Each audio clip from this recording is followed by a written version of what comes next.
Hey guys, welcome back to my channel. If you're new here, what's up? Don't forget to like and subscribe. I just want to give a huge shout out to those of you that watched my day in the life of a nail technician part 1 video. So today we're going to be doing part 2. So some of you might know, outside of being a nail technician, I am a certified teacher. I teach at a beauty school, so I wanted to give you a glimpse of what it's like to come with me to class as I teach. For those of you that have never been into nail school, those of you that have always wanted to know what are we going to be talking about in nail school, and also doing it virtually. It's been a little bit challenging since COVID, but we've been managed to do it and teach virtually. So I wanted to give you a glimpse into my life as a teacher. Also, click the link in the description box below. I just launched my new website, KeishaNails.com, where you can be able to pick up a cute black tee that has Sun Promiscuous sayings. We have these size matters, and another video that I shot, we have them say nail me. There's a couple different, 6 different designs that I have going on right now, and it has the nail squad underneath and the Keisha Nails logo, as well as the products that I do offer to my clients now. You can have them at your house, shipped right to you. So don't forget, click the link in the description box below. Let's get started.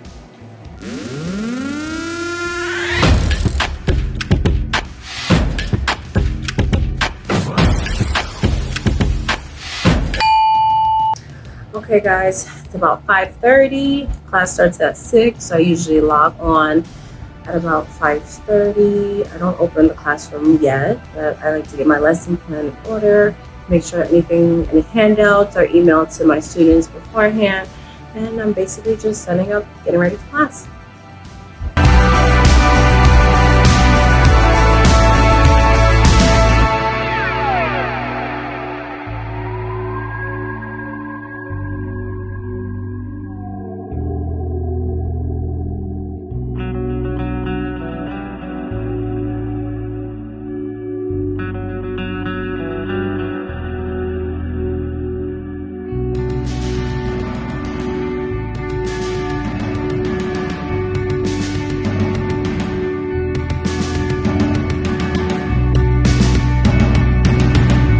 So in class today, what we're going to be talking about, so you have a little insight as to what's happening, is every class we're basically covering a chapter or 2. So right now we're in our professional development unit. So we're going to be talking about how to get a job once you get out of school, how to conduct yourself during an interview, the hiring process, the different types of jobs that you can have as a nail technician once you finish school, because it's not only about nails. And like I always tell my students, you can get your license and you can do nails, but what comes after that? So I get them thinking about what do you want from this business long term outside of nails. You know, we get older, our eyes get weaker, hands get tired. You can't do this forever. It's just not one of those jobs, unfortunately. So what are some of the things that we can do later on in life as well? So we're going to be doing that.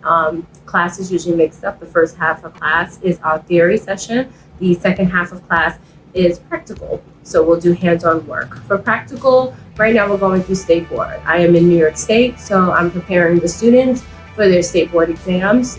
For the school that I do work for, they have to take 2 mock state board exams, written and practical, in order to graduate. And then we have the one, of course, that is offered by the state. So right now we're breaking down each part of the state board practical exam. We've been going through that for the past week. We're on to the acrylic part. What I like to do is, at this point, I like to break them up into groups, especially considering how this is a virtual class. A lot of times we don't have that student interaction. So I like to break them up in different breakout rooms on Zoom and pair them up, and kind of one performs, the other one will check each other's work, and then they'll switch. So I've been doing that for the past week or so while we're covering state board. So you have a little bit of insight as to what we're going to be talking about today in class.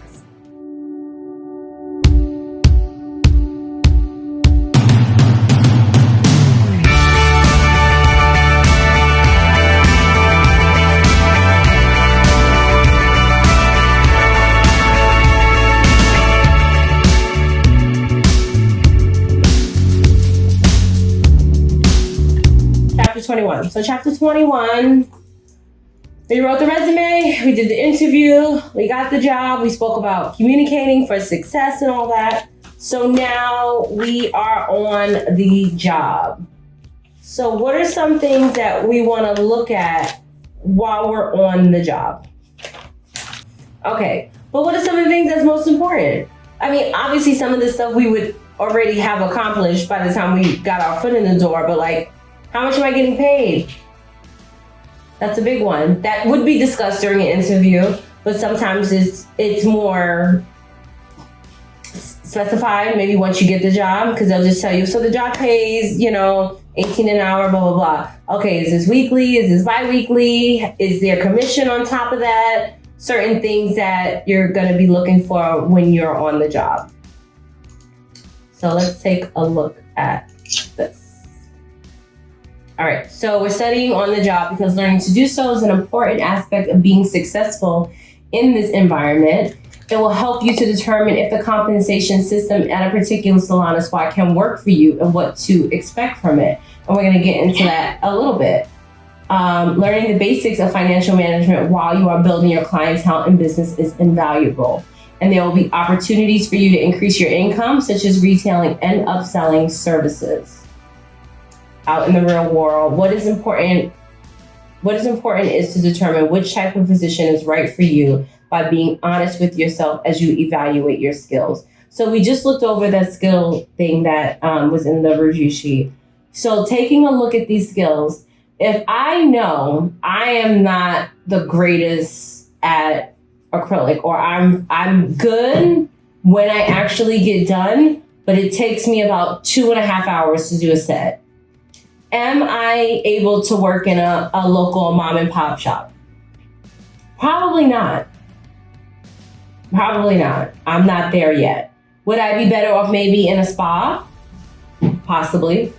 Because I would, if they do offer enhancements, people are more relaxed. It's not as like pressed for time. I'll probably get more manicure pedicures, but I'll still be able to dabble in I can work while I practice. You have to be honest with yourself. I don't know about you, but a lot of times, sometimes when I was younger, they would say you're hired. I'm like, okay.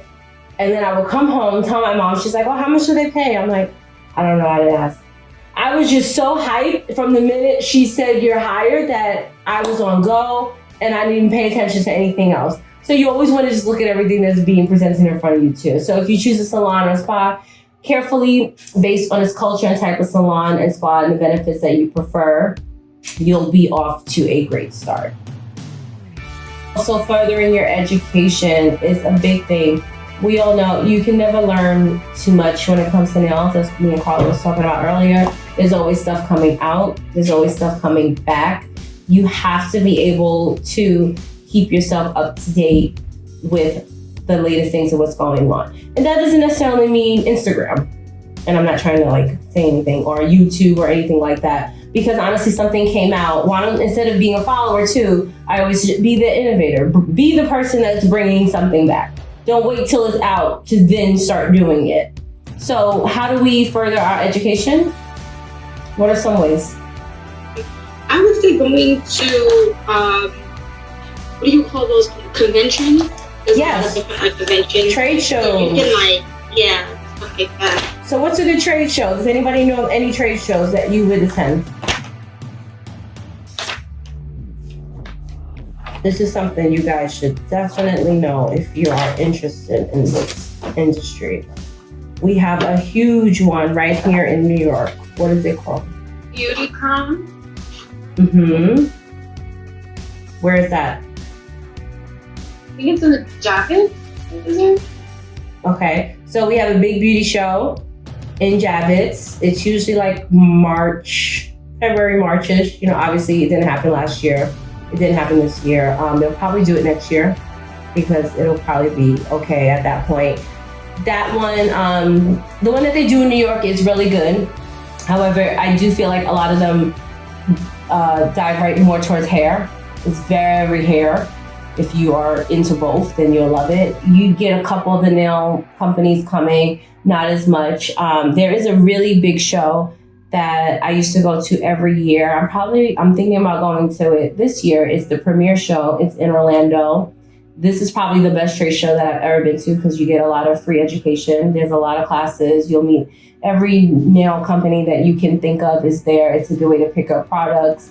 anything that's coming out for the first time, especially because it's right before the holidays, it'll be then. So you want to just be familiar with all these things. And like I said, you sign up you get a ticket. Even as a student, they have student discounts for all these shows. So it's worth it sometimes to maybe even travel.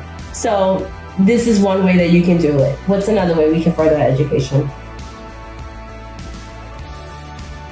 They have like those 2-day classes to kind of prep yourself just on the basics of acrylic application, crazy art, or any kind of different art. But Classes, you see those different, and you'll get like a certified completion and stuff like that. Mm-hmm. So just taking classes. It doesn't end at nail school. You can always take a class on something to better yourself. Now because of Zoom, people are doing stuff Zoom, so you can do that. What is another way? What about magazines? Nobody reads magazines anymore. Everything's the digital version. But so once upon a time, many years ago, I don't know if it still exists, there was a magazine called Nails Magazine. Nails Magazine is the biggest magazine in this industry. I do believe they still do publications. You should get a subscription to it. It's definitely worth it. I mean, I used to, and then I stopped after a while, but it's a way they always have different articles about other nail techs, celebrity nail techs, different styles, different this. Just the ads alone, you'll see different products that's coming out. So it's just a good way to keep you in touch with what's going on. It's also educating you as well. So job description. So remember, when we're starting a job, we always want to have a job description. So they always say, oh, do you have any questions for me? What are you looking for in an employee? It's always a good question to ask an employer. So job description is a document that outlines all the duties and responsibilities of a particular position in a salon or spa. Know what you are supposed to be doing and what you're not. If they have you folding towels in the back, is this a part of my job or not? Yes, it is. It was listed in the job description. So you need to know, what am I supposed to be doing? Is it just nails? Am I supposed to be doing this or that? It just helps clarify what's what. Because jobs will also take advantage of you as well. If they see okay, well, you're not the busy nail tech, so we're gonna have her, yes, folding towels in the back. That's not my job. That wasn't in my job description. I'm not folding anybody's towels. So read this. Did you know nail technicians can increase their chances of building a solid and loyal clientele more quickly if they live in a large city or choose areas within their cities that have lots of potential clients. Select a location where the competition for nail clients is less saturated. Have advanced training skills and certifications. Have and use their artistic abilities. Employ marketing and publicity strategies and concentrate on unusual niche within the nail business, teams, for example. So these are different ways that you can end up finding success in some shape, way, or form. If you are trying to pick up your clientele, would I work in Manhattan if I live in the Bronx, or plan to open a salon in the Bronx? But my whole career is in Manhattan. Do you think all those clients are going to come to the Bronx? No. Most likely not. Let's just say more no than yes. So you always want to be careful. If I found the perfect salon, but it's nowhere near where I live or where I really want to work, then it's not a good match. Or it's on a busy strip and there's 4 other salons. Are we going to get business because of the competition? So these are little things that you want to look out for. Money. How are we getting paid? So there are 3 common methods of compensation that you are likely to encounter: salary, commission, and salary plus commission. So with salary, this is an hourly rate, usually based on minimum wage. If you work more hours, you get more pay. If you work fewer hours, you get less pay. Regular taxes are taken out of your earnings. If you are offered a set salary each week in lieu of an hourly rate, that salary must be equal to minimum wage for the number of hours you worked. You are entitled to overtime pay if you work more than 40 hours per week. Obviously, this is very rare in this industry. This is one of the reasons I took the last job, because it's super duper rare to find a job in nails that will pay you hourly or a salary. Most of them are commission because it's a very touch and go business. They don't want to lose out. Commission is a percentage of the revenue that the salon or spa takes in from services performed by a particular nail technician. Commission is usually offered once a nail technician has built up a loyal clientele. Commissions are paid on percentages of your total service dollars and can range anywhere from 25 to 60%. With a commission structure, the salon or spa usually provides all of the products you need to perform the service. You may be responsible for providing your personal tools such as nail brushes, files, e-files, and sometimes art supplies. Keep in mind that you have at least 2 years of servicing clients under your belt.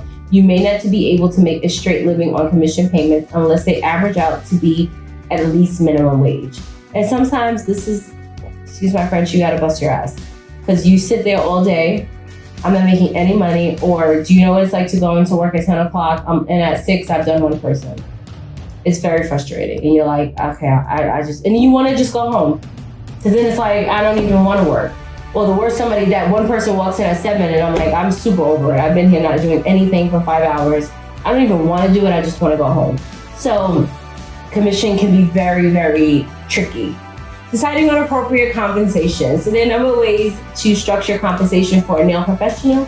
You'll probably have the opportunity to try each method at different points in your career. When deciding whether a certain compensation method is right for you, it is important to be aware of what your monthly expenses are, and you have to have a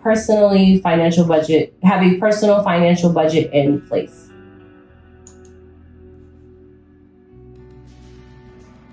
So managing your money.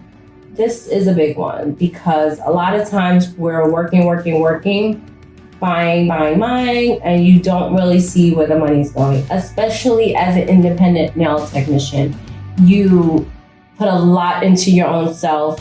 You're getting money, you're spending money. And the number one question is, people say, what do I charge for my services? You have to think about the bigger picture. So budgeting, understanding how much money you will need to meet your monthly financial obligations, such as housing, food, and your car, is a very important part of the employment planning process. To do this, you will need your pricing per service, the interval that you expect to service your clients, and the number of days you plan to work per month. This figure will tell you how much you need to earn per day to meet your goals. So when you tell someone that you are attending school to become a nail technician, what response have you received? What do your friends and family say to you when you tell them or told them you were going to be starting school? Was it positive or negative? Like, are you sure you want to do that? Okay. Like, are you sure? But they don't know what goes on inside me. So, you know. Okay. So receptive. They were a little receptive towards that, like, just or a little negative or, you know? Yeah. Okay. Anyone else? Especially those at first. At first, my mom and my sister didn't like the smell of the monitor. Like, they were so mad about it, like, every day. And then finally we learned how to do like ventilation and the fans and the windows. And then my sister and my mom saw I was getting better. So my mom started buying stuff for me, like, oh, here, I saw that you might need this. Like, she would buy me like big things of acetone or whatever. My sister would let me practice on her. And then I decided, like, well, my mom wanted me to go to school, you know, for college. But I wasn't ready for college. I was telling her, I know that I'm talented. I want to explore my hobbies, my goals before I really commit to going to school to sit down and learn how to do something, like, you know, whatever. So when I told her, like, oh, she helped me pay like the first thing of my tuition, and she was happy about it. And I think that, so, like, you know, they're actually pretty happy with what I'm doing now. So good. Yeah. So it went from being a little skeptical to like very, very supportive. So they turned around real quick. So that's good that you have that support. You gotta show them first. Anyone else? I waited a year and a half for this. Okay. I showed him that I wanted this out of everything that I've ever done, that I wanted this. And so when I was telling people that I wanted to be a nail tech, they're like, oh yeah, what school you want to go to? And I'm like telling them the exciting news, and they're like, where are you going to get the money from? That's where my dream would drop. And I'm like, well, I'm waiting for my dad to see if he pays it.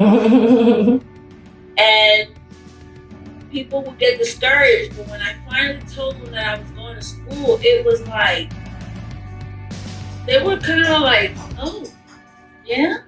Well, congratulations. Like, I thought you weren't going to do this.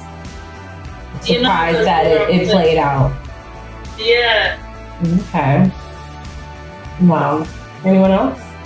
You have to just be focused. Don't let people interfere with you. I'm always happy to hear when students, most of you guys have more positive experiences than I do. I had to pay for myself to go to school and make a payment plan and work. And then I ran to Christine Dalmy when I got out of work to graduate, and I had to just do it because I didn't really have that support.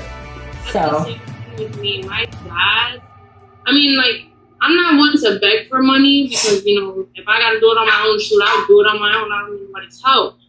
But, you know, I asked my mom and my dad, and I'm like, you know, I don't really ask for much. I'm 20 years old. I live on my own. I've been doing everything on my own. Got my 2 cars. I do it on my own. So for me I just asked them for half of the school, I was like, just give me like the down payment and I'll just do the payments. They were like, no, I can't. And then everybody's seen Grease.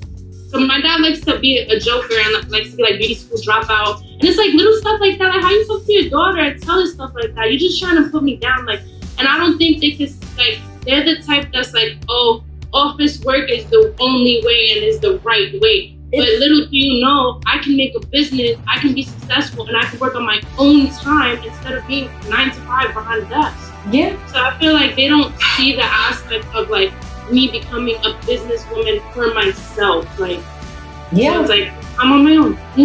That's all the more. That's all the more reason why you're gonna actually do great. Yeah, because of that very reason. Yeah, and it's funny that me and my mother had the same conversation the other day about how entrepreneurship has become so big nowadays. Where it's like just being I still can't like a social media influencer. This is a legit job that you can make money and do this and start businesses and companies. And it unfortunately seems like parents, older people, they just see the 9 to 5. They don't see it. And they know it's hard. Sometimes it's not even saying, well, I don't think you can do it. But it's just they see the chance. Not everybody is very bold. Not everybody can be a business person. Not everybody is built to be an entrepreneur. It takes a lot of work. It's a hustle, and you have to have that hustler's mentality, and it's just not for everybody. So you'll do it, and you're doing great, and you'll continue to do great. Any questions, ladies? Okay, so I think that is it for today. We're going to be jumping back into state board stuff. We're going to be, some of you already dove into the acrylic portion. I'm going to play the demo video for you for the actual acrylic and the polishing. So now what I would like for you to do is we're going to pair up again and we will work on the acrylic and the polish portion of the state board exam. All right, I'm going to play this acrylic demo for you and then I'll play the polishing one, okay?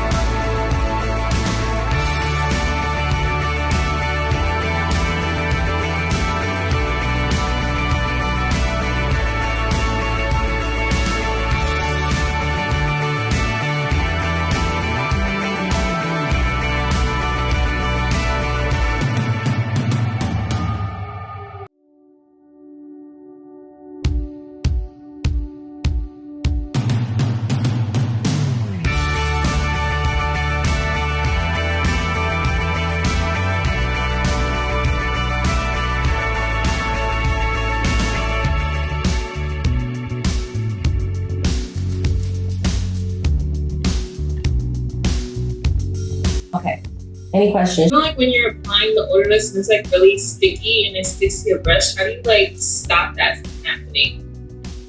Like compared to regular acrylic, it keeps sticking or something, like to your brush. Is your brush too dry? I was using the school's brush, so I'm gonna try to stay with my own brush, but I'm not sure. Last time I would like coat it in the monitor, and it'll still be like really sticky. I mean, you always want to wipe it and clean it. You should work more dry, but working more dry, it does mean that if you place your bead down and it's like, it's then that's not the good consistency. I mean, you have to wipe it and clean it thoroughly in between. You don't want it to get caught in there. That's the only thing. I don't think it has to do with the brush, but your brush could have been too dry.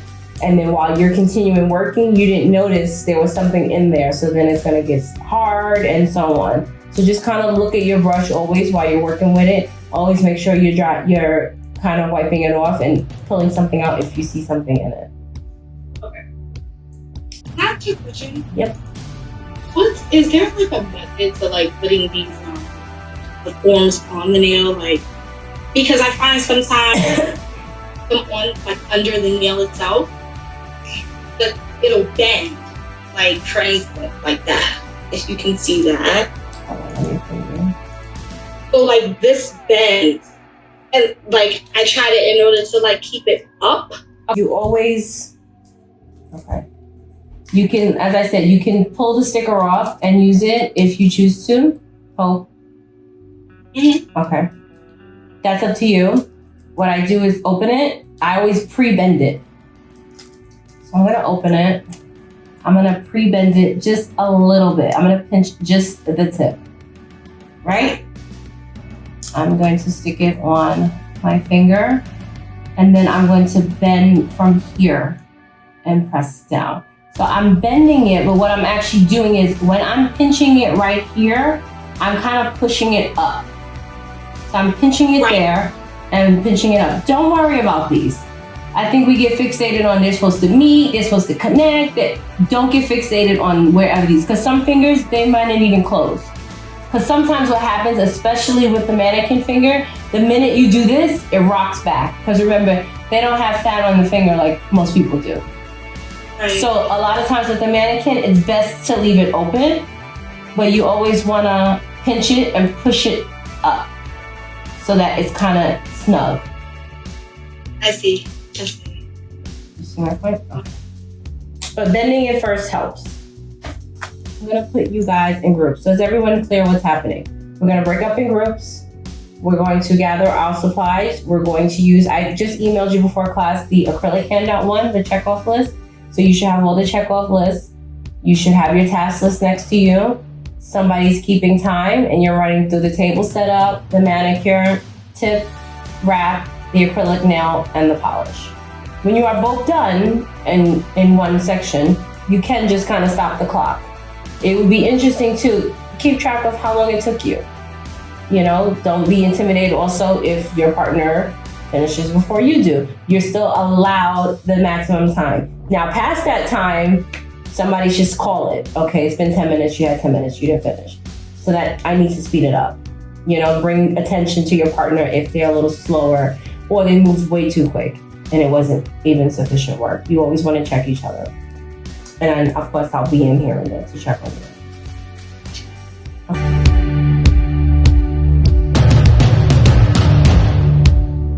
Hi, ladies. How's it going?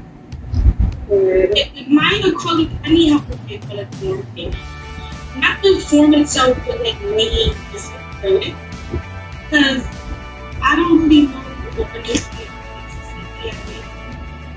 so I had a hard. Okay. So when you're working with odorless, you want to make sure that it's a very dry bead. Meaning you don't want a lot of liquid on your brush. The more liquid you put, the worse it's going to be. Minimal. I mean, like a dime size amount of liquid should be in your dabbing dish. That's how little you need. So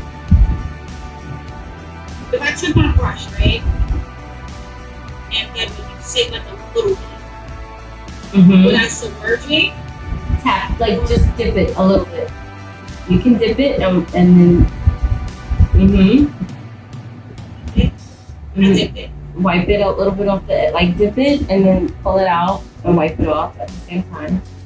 I did that. Okay, so pick up your bead. and the beads pick up quick. So you want to place it into the powder and kind of let it go into the brush.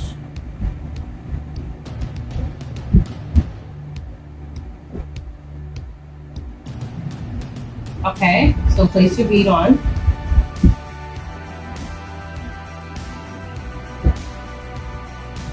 what I want to ask is, Hold on 1 second of it. So you see how, okay, when you drop your first bead, always like, wait a second. Use that second to wipe your brush again. That's how you also avoid it getting clumpy. Let the acrylic hang out for a second. Let it settle itself before you start patting it. I think a lot of times, like new techs, you get fixated on wanting to paint and we're not painting. All you're doing with your brush is monitoring the acrylic liquid. So you're gonna put the bead on and let it hang out. In that couple seconds, tap your brush. And then just tap the acrylic. If it's going to the left or the right, move it back center. If you hold the finger down so it falls downward.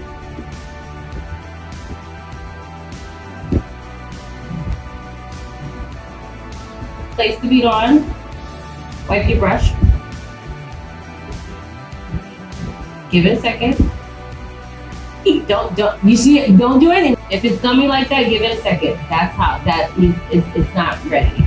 Just kind of like watch it, but if it's like gummy, that means it's gonna start to stick to your brush. That's where it goes wrong. And you're more patting it. Don't think brush, think pat. Use the belly of your brush, not the tip. Don't get fixated with what the sides look like. Because always remember in your head, I'm gonna file this. right. So whatever dangles off the side, I could cut, I could file it away, whatever the edges look like. The main thing is like building this nail. A lot of stuff you can fix when you're filing. Gotcha. So don't look for it to be perfect while sculpting. All right, guys. Good. Okay, ladies, I'm gonna check on the other girl, okay? Okay. I'll be back. Hope once you get it, you get it. If you don't need to add more, just leave it alone. Okay. Because you see me go, you see. Right? Yes, you're babysitting it. Let it go. It's done. And once you build it and you got it, let it go. It's done. Stop patting it. It's done. You're still brushing. Just let it go. Let it be. Let it hang out, and then the rest will be fixed with filing.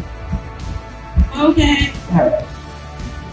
Hey, I got a question. Yes. We're putting the silk on for the state exam. We're using Regular glue for silk, and then the resin and activator for fiberglass.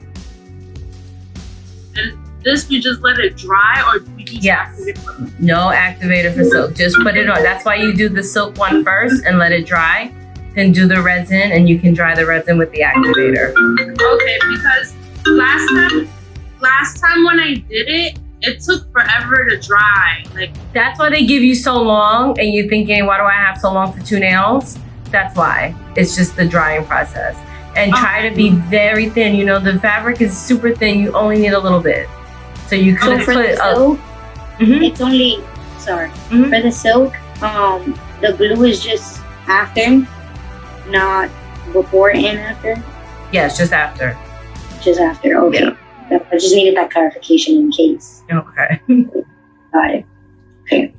All right, ladies. Any other questions? I'm good. Okay. All right. Ladies, how did it go?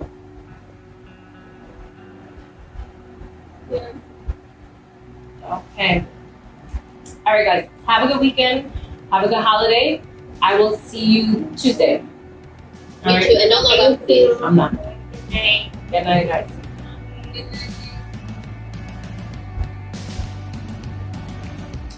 Alright guys, thank you so much for watching. Don't forget to click the link in the description box below to pick up products, t-shirt, get all up. Just grab it all. Shop. Go ahead. The link is in the description box below. Thank you for watching. See you next time. Bye.